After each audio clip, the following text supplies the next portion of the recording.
À Villaines-sur-Seine, dans les Yvelines, on a rattrapé le retard en matière de construction de logements sociaux, mais les propriétaires craignent de voir leur vue cachée par la hauteur de ces nouvelles constructions. Ils se réunissaient aujourd'hui pour proposer des solutions. Villaines-sur-Seine, dans les Yvelines, qui a rattrapé son retard en matière de logement social, de construction, se voit confronté à un autre problème. Certains propriétaires risquent de voir des immeubles leur cachaient la vue. Ils se réunissaient aujourd'hui pour tenter d'infléchir la hauteur de ces prochaines constructions. Les explications de Céline Cabral avec Marion Lompageux. Lorsqu'elle ouvre la fenêtre de sa chambre, Stéphanie Münster profite du calme du paysage. Mais dans quelques mois, ce ne sera peut-être plus le cas.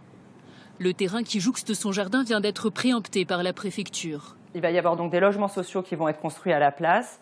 Et cette meulière est donc vouée à la destruction pour être remplacée par un collectif construit en longueur sur une dizaine de mètres de hauteur avec environ 26 logements sociaux tels que c'est prévu à ce jour. Avec ses 5300 habitants, Villaines-sur-Seine a tout d'un petit village de campagne. Nichée dans un écrin de verdure avec ses grandes propriétés, cette commune des Yvelines située à 20 minutes de la gare Saint-Lazare est un petit coin de paradis pour les promoteurs. Aujourd'hui, les habitants se sont mobilisés afin de préserver ce patrimoine très précieux et de trouver des alternatives aux constructions de barres d'immeubles.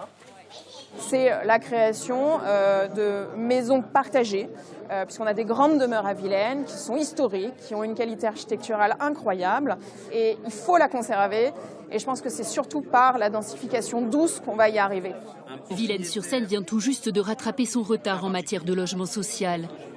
Près de 10 projets de construction sont actuellement à l'étude sur l'ensemble de la commune.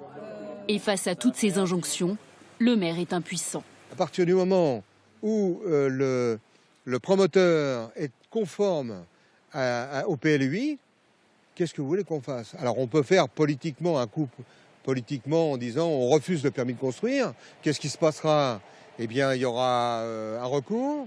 Et puis, ils iront au tribunal administratif. Alors, peut-être que le projet sera abandonné pendant 1 an, 2 ans, 3 ans. Mais à terme, il ira au bout. Plusieurs élus de la Grande Couronne sont confrontés à cette même problématique de construction et cherchent des solutions.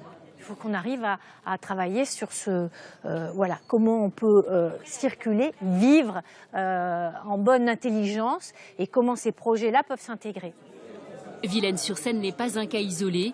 Les habitants des communes de Meulan, Triel et Orgeval dans les Yvelines s'inquiètent également de l'intensification de l'urbanisation et de la bétonisation de leur territoire.